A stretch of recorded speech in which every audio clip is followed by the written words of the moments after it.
Hello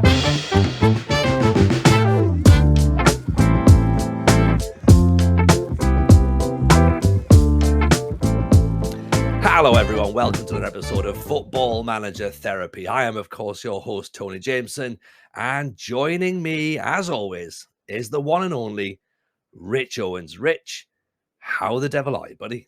I am very, very well, thank you, pal. Very, very well. Look at us. You can see it, ladies and gents, in the bottom of your screens. We're matching microphone buddies now. It only took 5 months, but you know, got there eventually. Microphone pals, man. This is what happens. Episode 99, and Rich has got proper audio. So things. Look at me go. Look at me go. Soon proper internet as well. It will stop looking like this is less of a live stream or a recording. I look more like a courtroom, like charcoal sketch. Like yeah. They weren't allowed a real camera in my room. They just had to get somebody in, sit in the corner and draw me looking pensive, which. Yeah, so like it's for YouTube, we've always gone for the artist's impression of Rich Owens. Soon you might be able to see him in 420p. So you never know. We're working towards it. Yeah, I think Rich Owens is more of a concept than an actual format. You know, it's hard to really wrap around. You know what I've got going on here. This is the whole mess of nonsense. But you know, totally insisted on YouTube, so here we are. Exactly. What does Rich bring to the table? It's more about what Rich doesn't bring to the table. That's what it is. But you know, I can't define it. But when it's not there, then you know. Then you know. That's what it needs to be about. Now, we should say at this point, obviously, it's been a very busy news week. FM23 details are drip feeding through. We've got some stuff to react to with regards to features and things that have maybe been teased. Obviously, we don't know everything just yet because there's still another month to go until FM23 comes out. But FMT episode 99 has an announcement of its own. It certainly does. It does. And it feels quite weird to say this, to be honest, given the fact that it is FMT 99. It's my last episode. Yeah, it is. That's a shame. Sorry, the allegations have caught up with him, guys. There was only so long he could run from them for. No, go on. Give us the good news, mate. Tell us why. Come on. Yeah. So by the time this podcast has come out, the announcement has probably already happened. I am going on potentially a 1-season loan. I might be back, I don't know. I've been offered the chance to host the Football Manager show at the Athletic to replace Ian McIntosh. So it was an opportunity that when it was presented, Rich and I sat down, we talked about it, and bless Rich with, being the wonderful person he was, he said, look, that's an opportunity you've got to take. You've got to run with it. And I thought, okay, fine, let's go and have another conversation. And yeah, spoke to Ian, spoke to the Athletic, and they were very happy to start that off. So yeah, so we start FM23 in a different podcast setup. So I'm afraid I'm gutted I couldn't get to the 100. Genuinely, like I got to 99, and then it was like, that's it. But you know what? This has been 2 years worth of FMT getting up to this point, and like I have thoroughly enjoyed every single moment of it. Taking the podcast from the little acorn of an idea that Matt and I had 2 and a bit years ago to where it is now, and obviously bringing yourself in, to make FMT 2.0 again has been incredible to see you develop as a podcast host as well. Like coming from the thing, like I would think people have said to me in DMs and stuff that over the last 6 months, you've seen yourself grow, like come from someone who's a bit sort of like, oh, rabbit in the headlights initially when you started, to now being like, you found yourself, you found your voice. So the fact that I'm leaving is obviously sad in one sense, but it allows an opportunity for Mr. Owens to sit in the hot seat. So that's what's happening. So you've been promoted, Rich. I have. I've been promoted, and you know what? It's brilliant, because I was thinking about half an hour before we went live. I had a very, very fleeting thought: how long is it going to take into the record before I see Tony do this? And it was about 5 minutes. So I'm delighted. Like, it's honestly, this is from a professional standpoint, I am delighted for you. Like, I'm absolutely made up for you, because literally the set. We talk a lot, and I got a message from Tony saying we need to have a little chat, because, spoiler alert, we were trying to get Ian as a guest on the pod, which is where the conversation started. And I think the last thing I messaged Tony before he told me was, "Please don't leave me," which worked out well as well. It genuinely was. And then he actually told me what was going on, and I professionally, I couldn't be happier. And on a personal level, I'm just really, really happy to see my friend moving on to significantly better and bigger things. So I'm absolutely made up for you, man. Absolutely made up for you. And I know that you are going to absolutely destroy it. You know, you say one season low, and it's clearly a one season low with an obligation to buy at the end. You know, I'm getting a hefty fee for you. Don't you?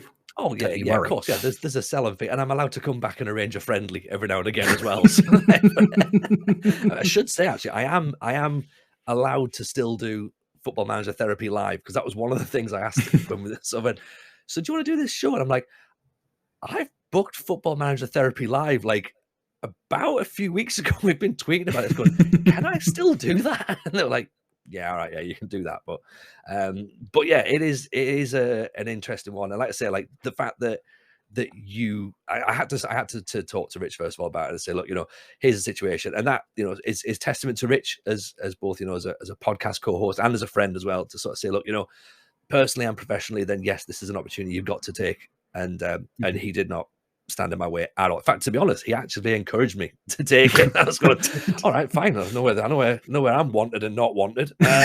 So it was, and we also thought as well that isn't there an irony? And again, we've known about this for a little while, but we went, isn't there an irony that every single week, whoever comes on to the podcast goes, oh, am I replacing Rich? And going, the irony is that it's me that's being replaced. Irreplaceable. I'm the podcast equivalent of like a boat called Unsinkable. That's me. That's me. Once I'm in this chair, once I'm in the hot seat, you're not getting me out. Absolutely no chance. So it's just the best way of putting you over. It completely absolutely. Is he getting replaced? No, it's the other lad. Get rid of him. Yeah, come the live show, I am hitting him with a steel chair. That's just guaranteed. Just it's the way to do it. You know, to the cheers of dozens, literally dozens of my fans. Can't wait. Yeah, no, it's going to be great. It's going to be great. And like I said, I'm super excited to do it. Obviously, you know, sad to leave FMT, but like I said, I am leaving it in incredibly capable hands. I mean, Rich, I don't know how much you want to let people know as to what you've got planned, or when you've got stuff planned, or whatever, or you just want to say, like, sort of people can keep their eyes open, but you've certainly got some thoughts, and FMT will absolutely continue. FMT 3.0 is a thing, yeah. Absolutely, mate. 100%. The podcast will continue. All the things that Tony and I have been doing for the last 6 months or so together will continue. We'll continue to make Patreon content. Weekly episodes will be going out. You'll be seeing a lot more of me. I don't want to give away too many details, but we've had some discussions, had some conversations with some wonderful people from the community, and we're building quite a lovely little, call it an FM team. We're building an FM team behind the scenes here. So there's going to be some familiar faces, some people that you already know and love from the podcast, from outside the podcast, from the world of the FM community, joining me on a regular basis. Episode 100 will obviously be the first episode of as you say, mate, FMT 3.0. We'll be taking a very, very short hiatus. Obviously, after this episode comes out, we'll probably taking a couple of weeks just to get everything planned, get everything ready, and then we'll be back up and running as normal a couple of weeks after this episode has dropped. So keep an eye out. It's going to be good. It's going to be, because you know me, here I am at the end of most episodes. Oh yeah, come and check me out. We do mediocre content. No, it's going to be great, because above all else, I've been trusted by yourself, and also with Matt's blessing as well, to continue under the FMT name, which is, it's an honor and it's a privilege, and it's something that I'm very, very excited to be able to carry on.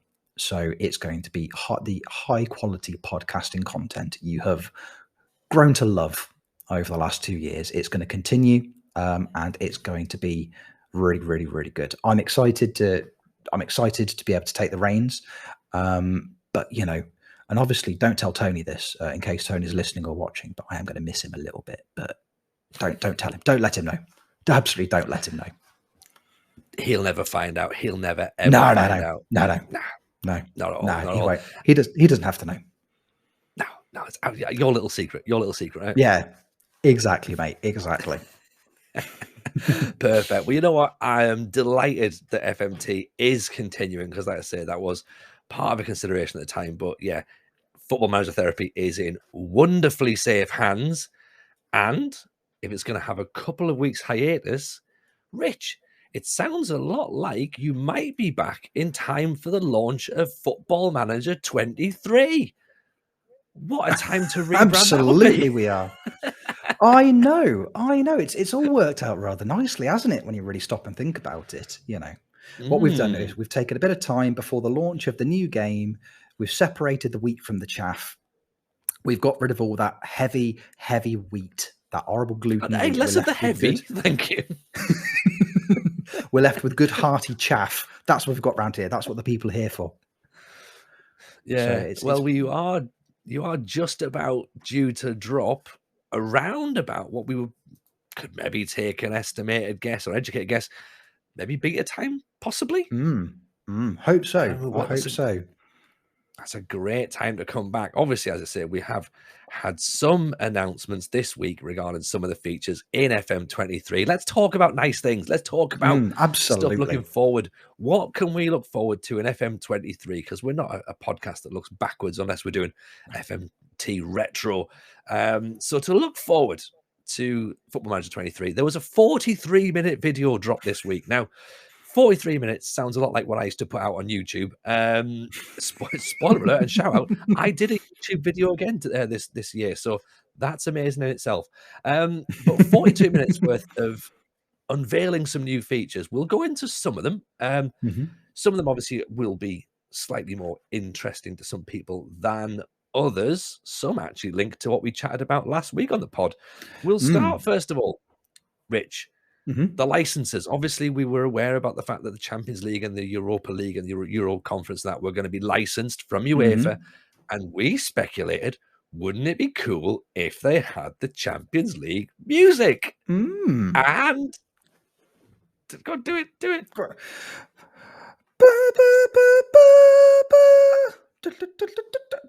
Oh yeah. I'm doing the theme tune, Tony. I'm actually doing the theme tune. I just got carried away. It's been playing in my head for the last 5 minutes. It always is. Yeah. More people are going to be playing with hashtag sounds on because they will get the Champions League music, and that's a thing. And of course, the Europa League music and the Euro Conference music as well. And it's not just the music. It looks like there's going to be, as we said, potentially staging. It's going to have the on-pitch presentation, which looks fantastic. But also, what we've seen in a little clip online is the draw looks like it's an immersive experience, shall we say? Yeah, just a little bit. It's just all these. It's just all these wonderful little intricacies. It's all these wonderful things they could put in that just, as I say, it makes it so much more immersive. Because if anybody's ever watched a Rich Owen stream, you will know full well that we say some curse words and then we just press draw all teams when it comes to any kind of cup draw, because that's about as much enjoyment as I get out of it. If we find ourselves in a scenario where somehow I'm managing a team in FM23 that's playing in European competition, then there will be a lot of just sitting back and just enjoying the experience of champion, just European Cup draws moving forwards, because they look a bit sharp, don't they, mate? They do look interesting, because you're right. There are two schools of thought, isn't it? There is just draw all teams, or there is sit and painstakingly watch nothing for a long time. If you're in the third qualifying round of the FA Cup, there's 112 teams to get through here.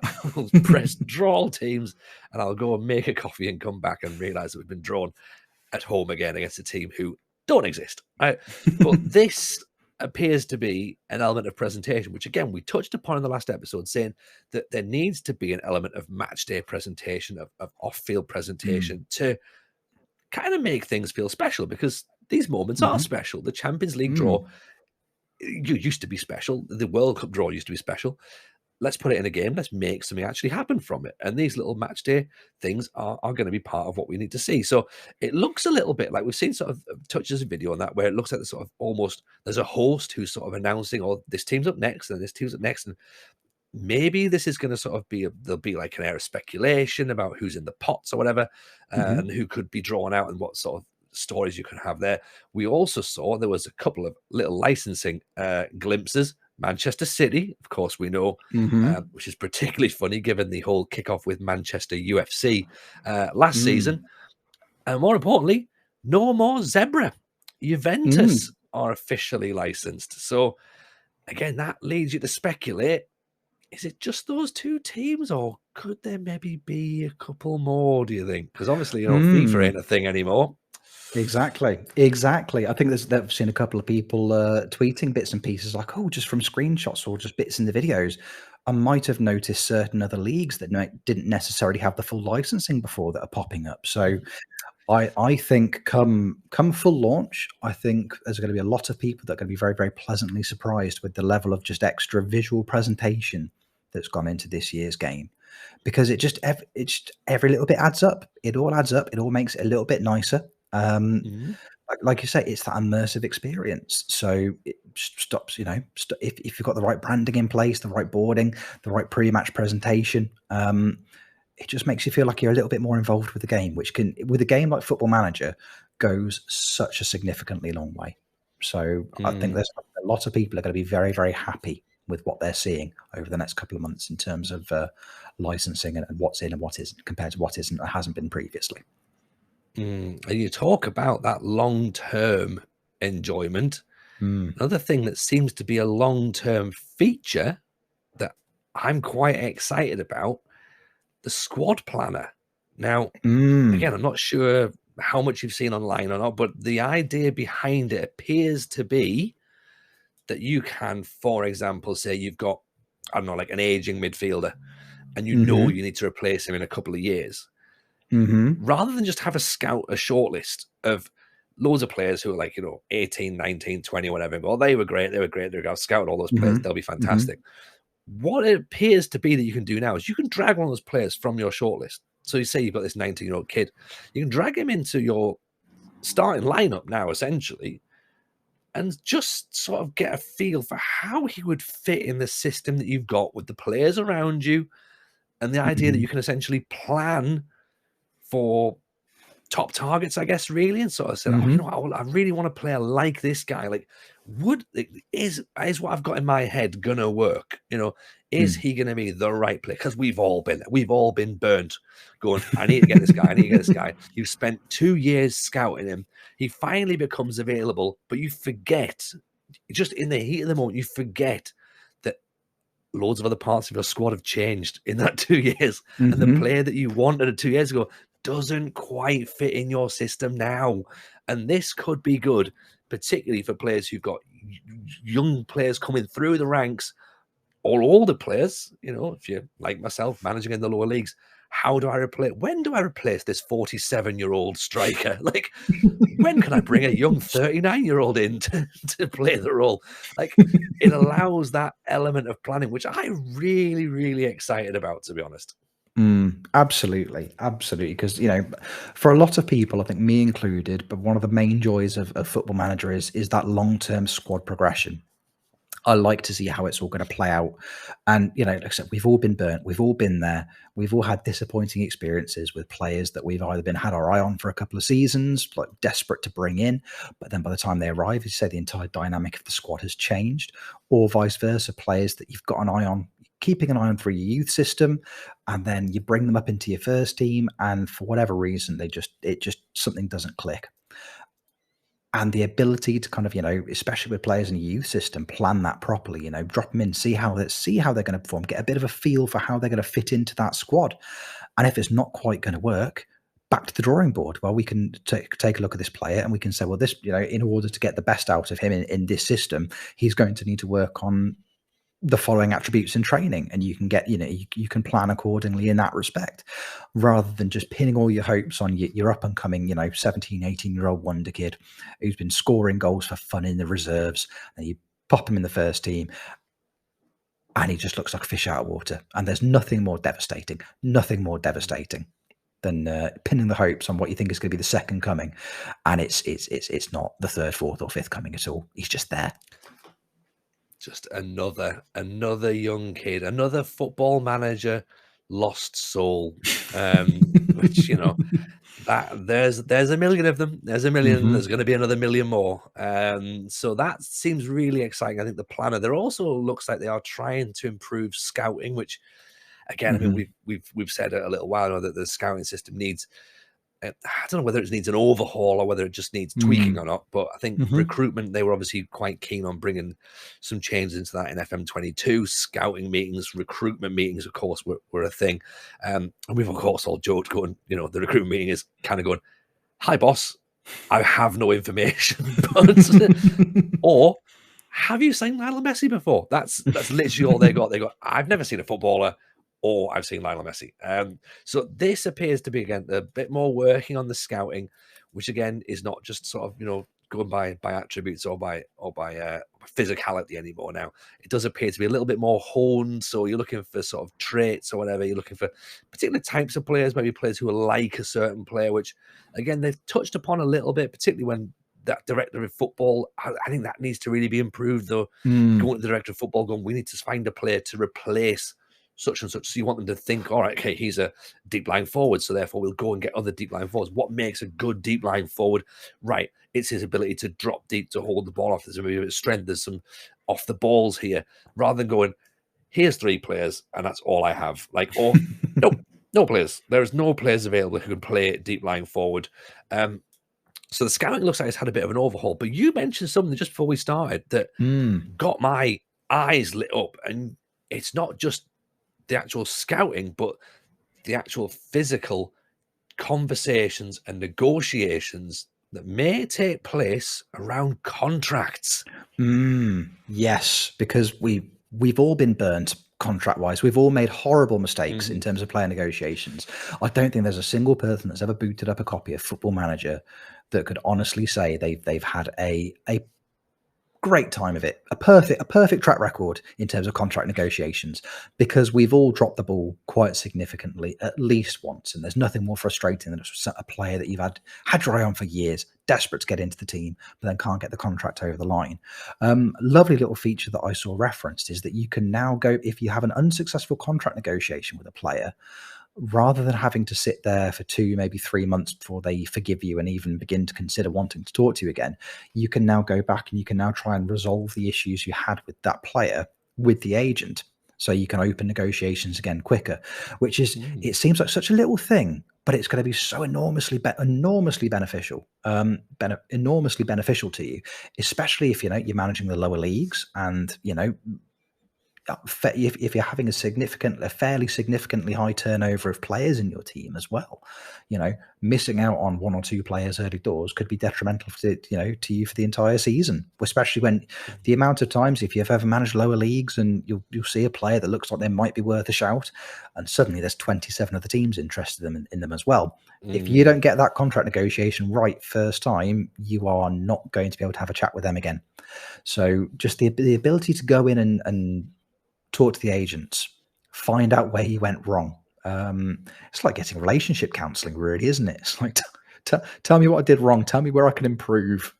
It's like, especially when there's 27 other suitors at the same time. Exactly. Getting in there early. Exactly. So all they're going to say to you is, the weekly wage offer wasn't quite enough. They wanted a 1-year extension, and you didn't load the dishwasher frequently enough. So if you could work on that as well, you're going to be fine.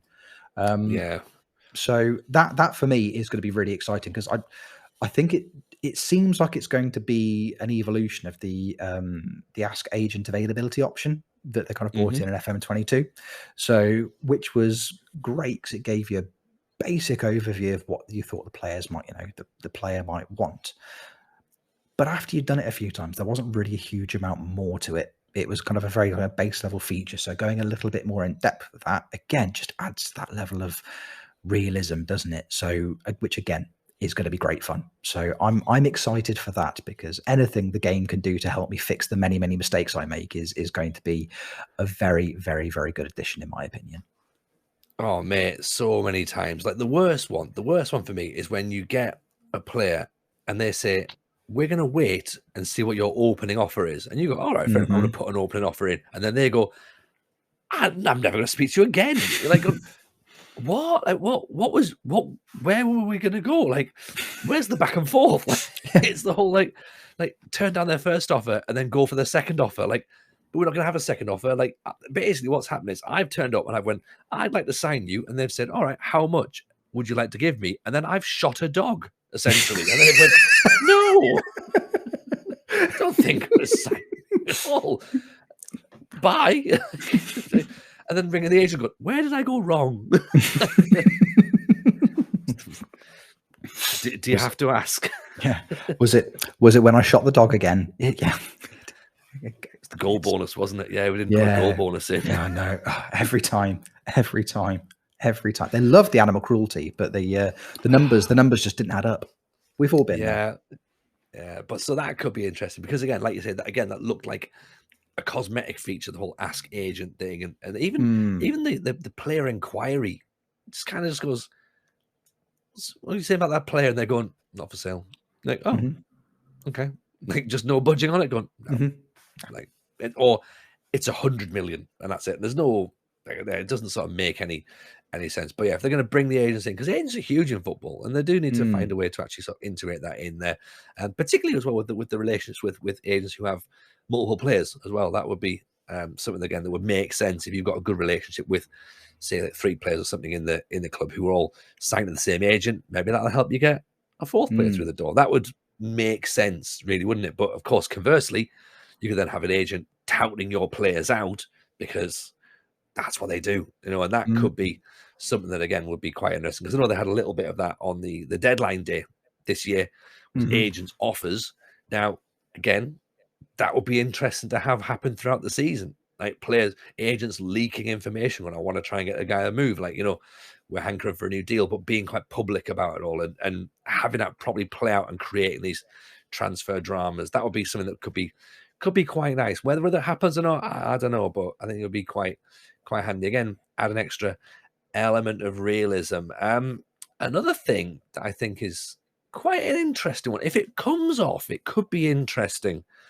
And this is the supporter confidence that I've seen. Now, again, board confidence, your objectives every month, they do feel a little bit like there's not really anything to them. They sort of feel quite arbitrary in a sense. Like, you just sort of, all right, I'm achieving my objectives. That's about fine. Like, we're not getting sacked this week, Tony, next week, possibly. But the idea of the fans probably is a bigger impact these days than sometimes the board, or vice versa. Like, the fans could want, particularly if you manage abroad, like there's some fans groups that are on the board and have a larger say, particularly like the ultras and stuff like that will have a say on the board. So they will decide who is the manager and who is not. Whereas conversely, you could have a board who are not liking a manager, but the fans love them and they're not going to want to get them going. But of course, the other side is they don't want you there in the first place. The fans can make your life harder. And that could be something. I don't know how they're going to do it, but if it's right, then that could be a really interesting dynamic. I think it's got the potential to be incredibly interesting. I think it opens up so many different narrative options, doesn't it? Because I think from some of the bits and pieces I was reading, you've got all the different kind of the fan profiles, like from your casual armchair fans to like the hardcore to the ultras. If there was some kind of like just speculating, but if they had some way to tie that into things like gate receipts.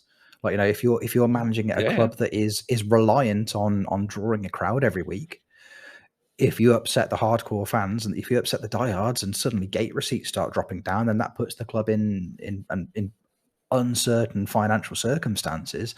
that's going to have a long-term impact on whether you're able to stay in the job, because if the fans hate you that much, they're not going to come to the games, and it's going to potentially be to the detriment of the club.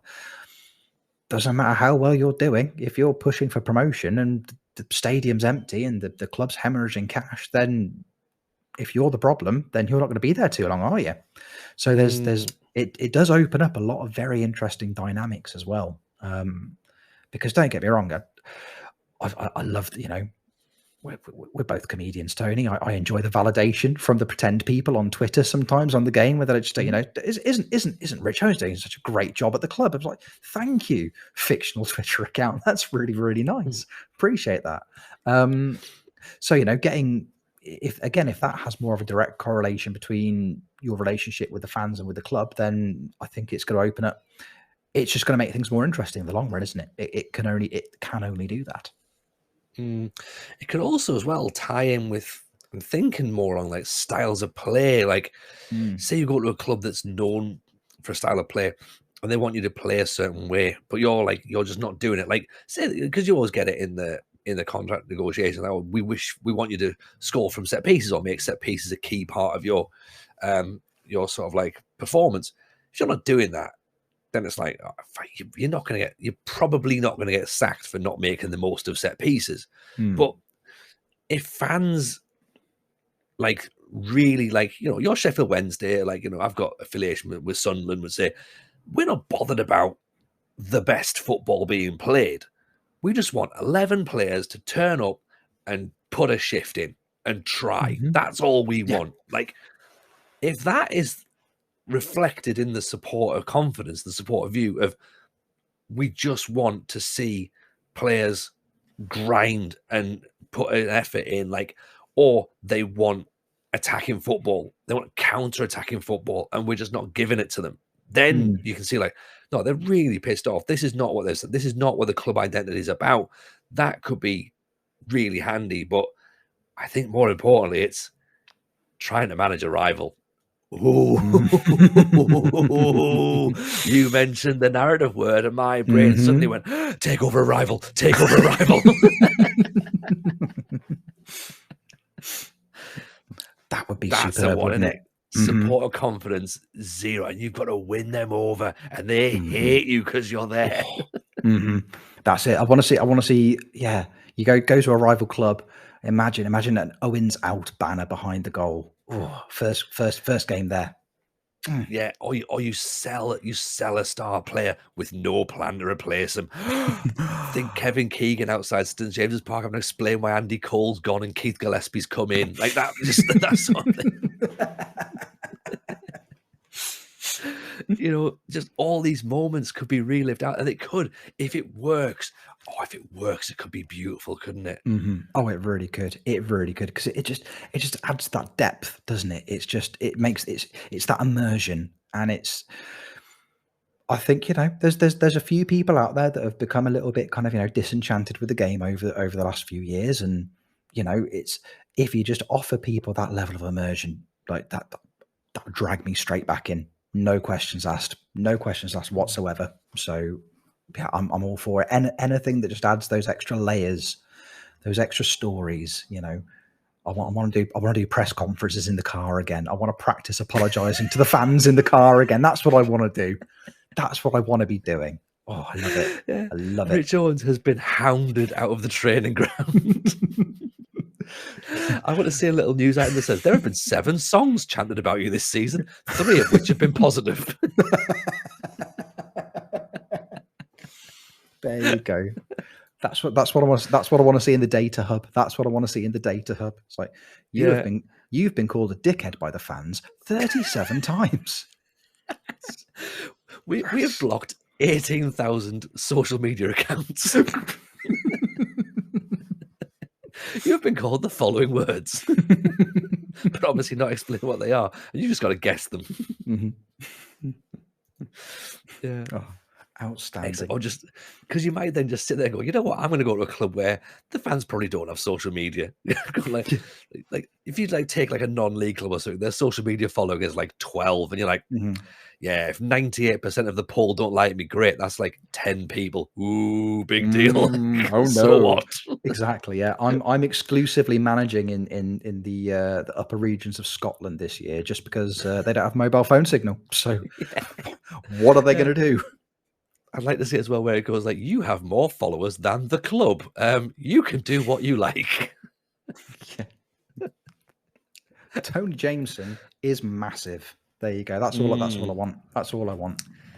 I'll tell you one thing that I do want that I think might be here as well. And this is the bit that's got me super excited for FM23.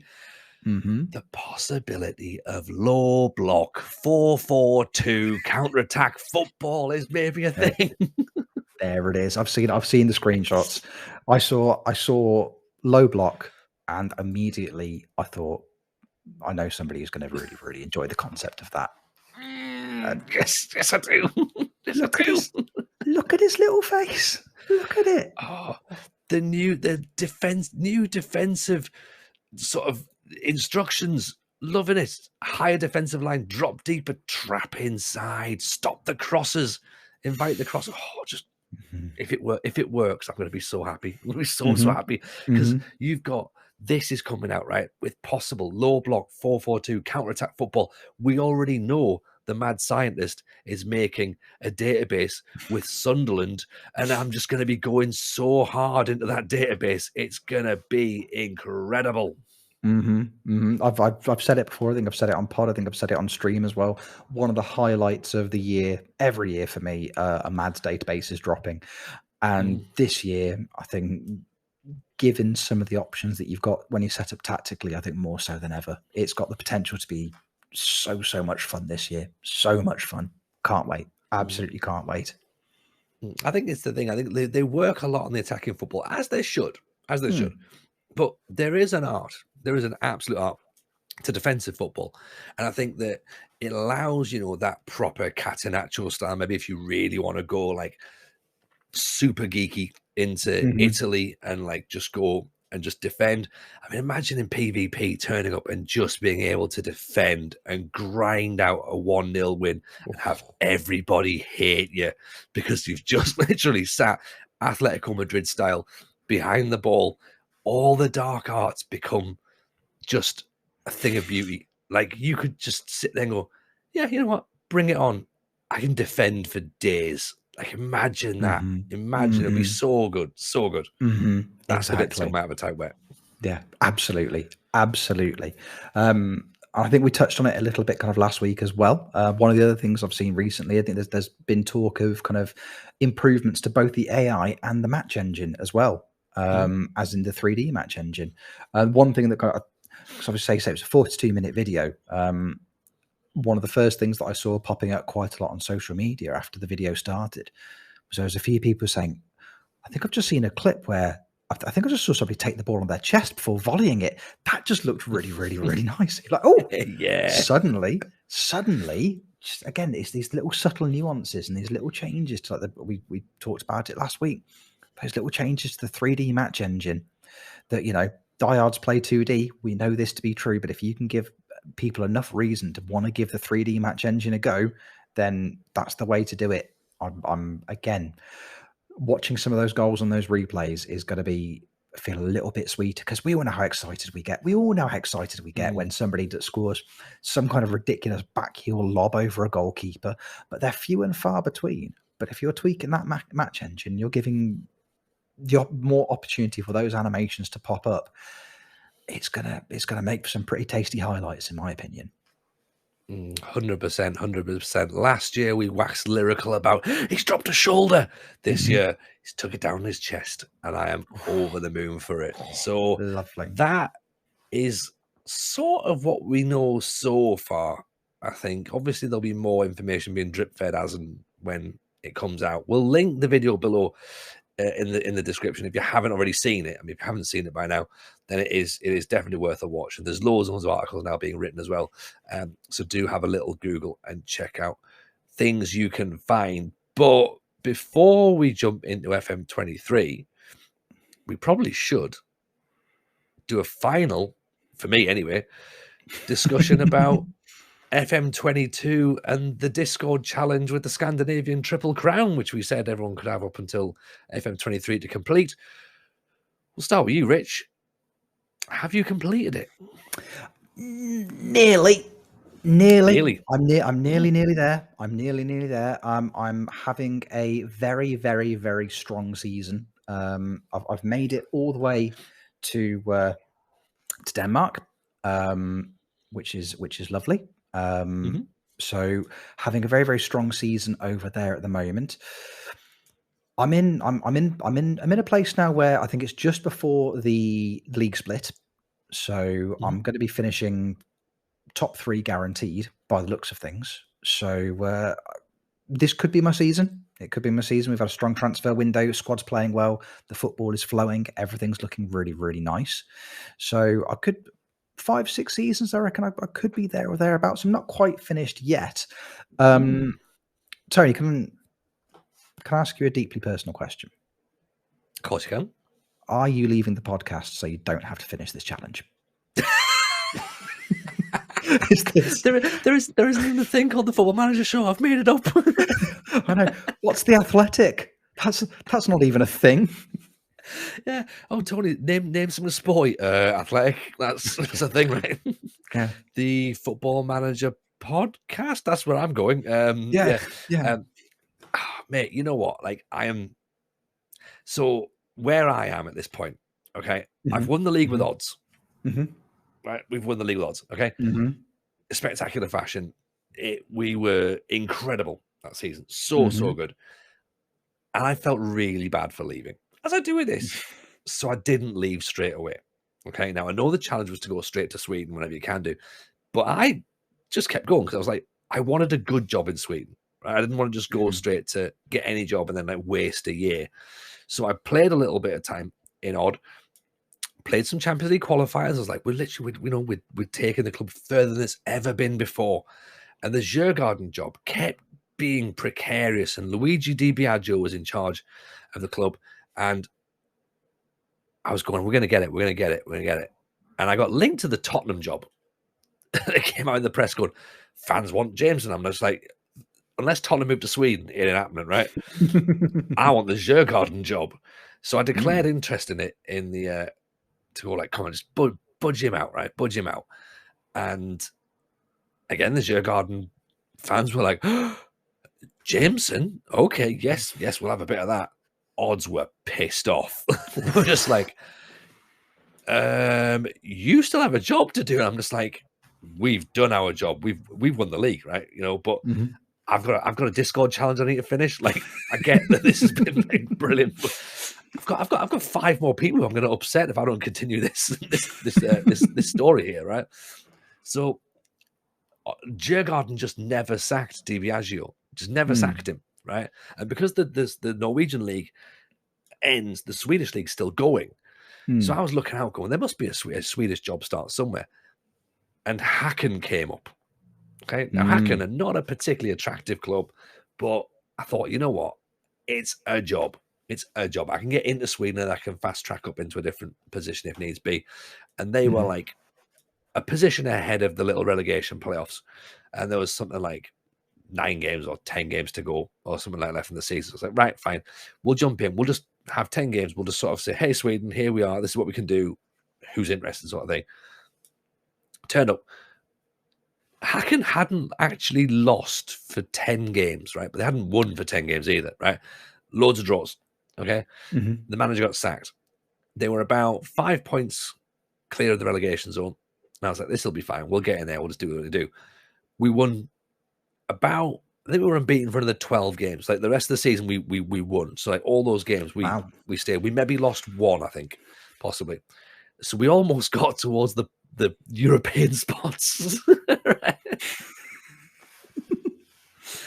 It was crazy, right? We turned up with the odd tactic. We plugged it in, and they all just went, all right, cool, let's run. And these players were not built for running, but they just tried hard and they did great. So we thought, okay, cool, right? We did what we needed to do. We recruited well in the summer. We brought in a new goalkeeper. We brought in a new fullback. We brought in a new centre-back. We brought a striker back to the club who'd previously been at the club. The fans were going, we've spent £1 million on a striker that used to play for us. They fucking love James and he's brilliant. We turned up. First match of the season. Well, we've destroyed pre-season. We're brilliant, right? They're still going, last season was great. This season's going to get better. First game, we turn up. We have a cracking time. Win that one. Second game, we win that one. Third game, we play AIK. And at this point, at the end of the match, I'm thinking Sweden can fuck right off, okay? Because my bunch of these kids, these players, right? They're not elite athletes, but they believe in themselves because I believe in them, right? And these players go, we are brilliant, we are brilliant. They go 3-0 up after 18 minutes away to AIK, right? We are all over them. AIK can't do anything. AIK fans, supporter confidence, they're going nuts, right? We can see the penalty. They score the penalty. Fine, no worries, right? We can see another penalty. They miss the penalty. I'm like, okay. Long story short, they have 3 penalties in that match. One is in the 96th minute. We'll get to that in a little bit, right? We are 3-0 up. The match finishes 6-5 to AIK. Oh, no. That 96th minute penalty was the killer because we'd lost, but it was the killer because we'd come back from 3-0 up to being 5-4 ahead with 5 minutes to go. We went 5-4 ahead. We then conceded in the 90th minute and then the 96th minute with a penalty. Add to that, our centre-half broke his leg and is out for 9 months. No. Oh, mate. So basically what I'm getting from this, ladies and gents, that Tony isn't finishing the challenge because he uninstalled the game. And he was right to. It was the right call. It was the right call. Mate, it gets worse. It gets worse. In the following match, the striker that we brought back to the club has torn his hamstring and he's out for 3 months. Oh, mate. And we lose 3-0. Oh, mate. The wheels have come off after about 6 games in season 2. I'm like, oh, no.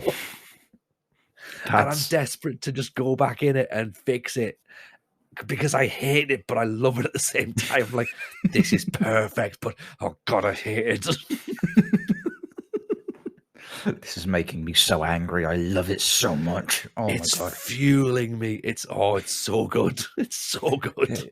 He hated it that much. It was giving him energy. It's incredible. Incredible scenes. I bought a Volvo and everything on the back of it. I'm so Swedish now. It's amazing.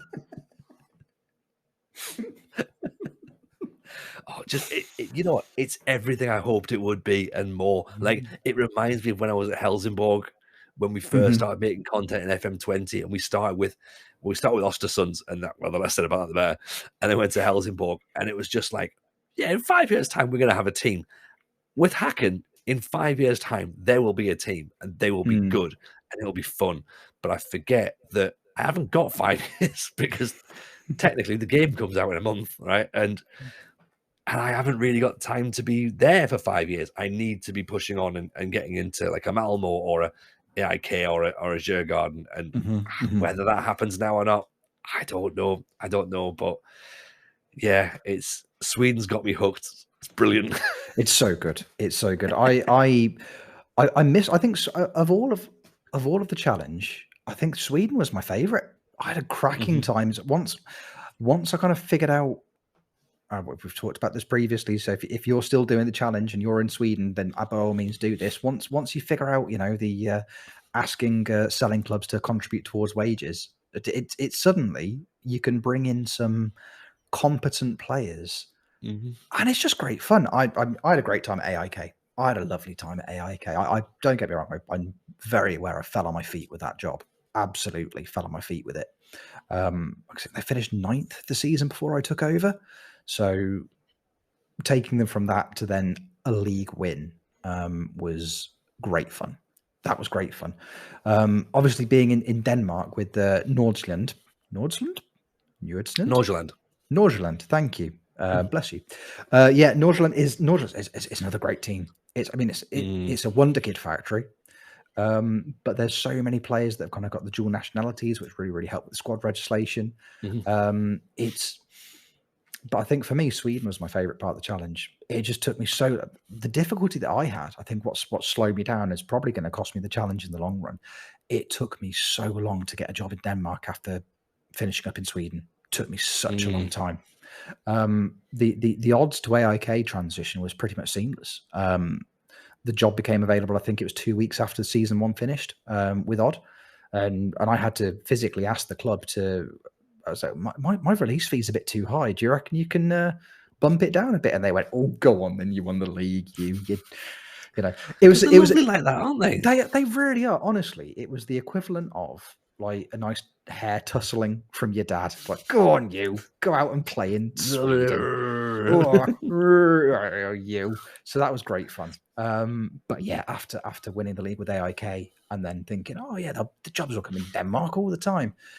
Nothing, not a sniff. Took me, I think it was exactly a year maybe just days either side of my 1 year anniversary of leaving AIK before I managed to get the job in Denmark. So that slowed me down dramatically, because I know there's people that are there or thereabouts.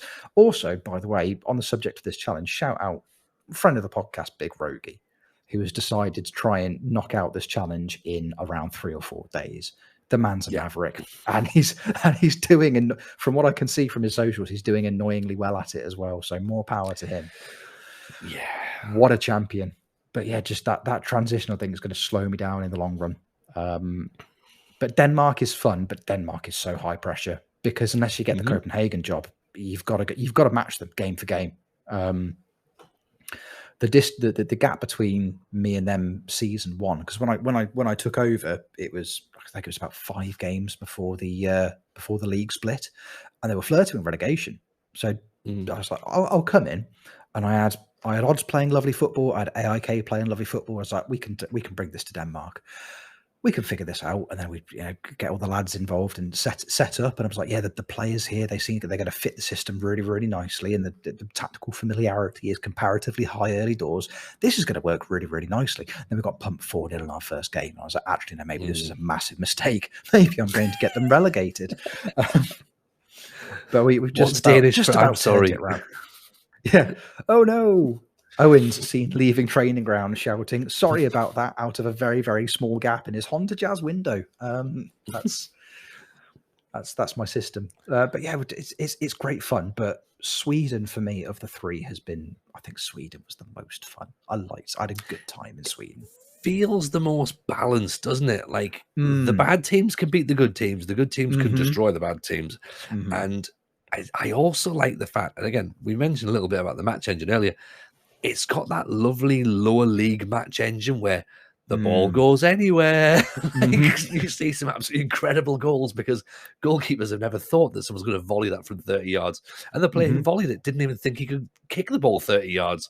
Oh, so absolutely. There's been some incredible goals. Oh, yeah. I had a highlight in one of my AOK games where I think it was a second or maybe even the third string striker. Had the ball volleyed into his face by the goalkeeper as the goalkeeper's rushing out to try and make a clearance, bounces, hits my striker in the face, the ball runs into the 18-yard box, and my striker ran onto it unmarked and missed an open goal. Like completely, not a single opposition player in front of him, not a single player in front of him, alone in the 18-yard box, and still missed. But I was like, Sweden, that's all you can really say about it. The Swedish fans are just like, no, it happens. Like, just go, hey. No, it's very good. He tried. It was good attempt. It was a good attempt. So, no. Awful, but brilliant. But brilliant at the same time. I miss it. Absolutely. And if this has whetted your appetite and you are like Rogie, have about a week to spare before FM23 is out and would like to try the Scandinavian Triple Crown Challenge, which of course is win the league in Norway with Oddball Club, then, of course, not always with Oddball Club, just win the Norwegian league. You start with Odd.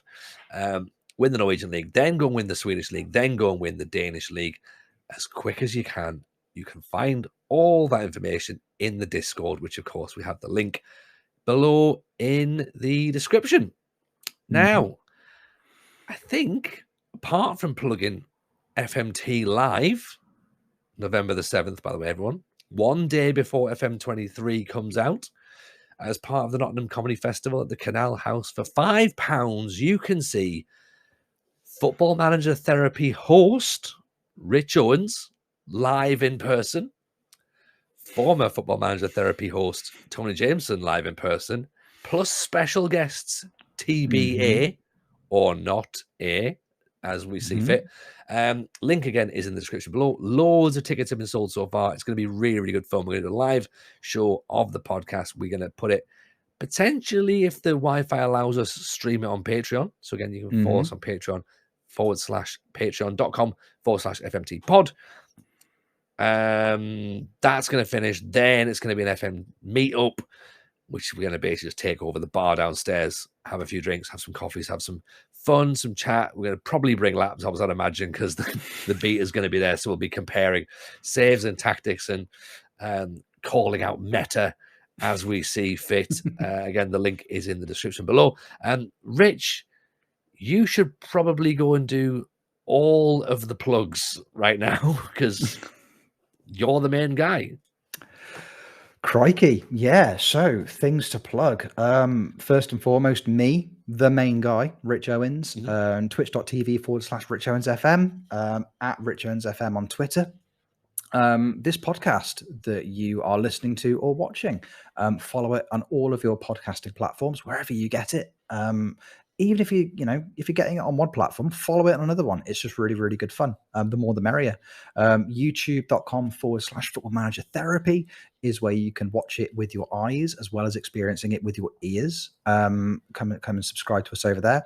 Patreon.com/FMT pod as well. We have a wonderful Patreon service. You get bonus episodes, you get early episode drops for as little as £1 a month. So if you've got £1 burning a hole in your pocket every month, I know there's a cost of living crisis on. You don't have to give us money. It's absolutely fine. But if you do have a quid you want to chuck our way, please feel free to. Have I missed anything, mate? I feel like that was all of it. Seems well. Rich Owens is what you need to plug. Yeah, it's just all me. It's just all me. Yeah, I think that's everything for me. So for the last time ever, take us home, boss. Where can they find you?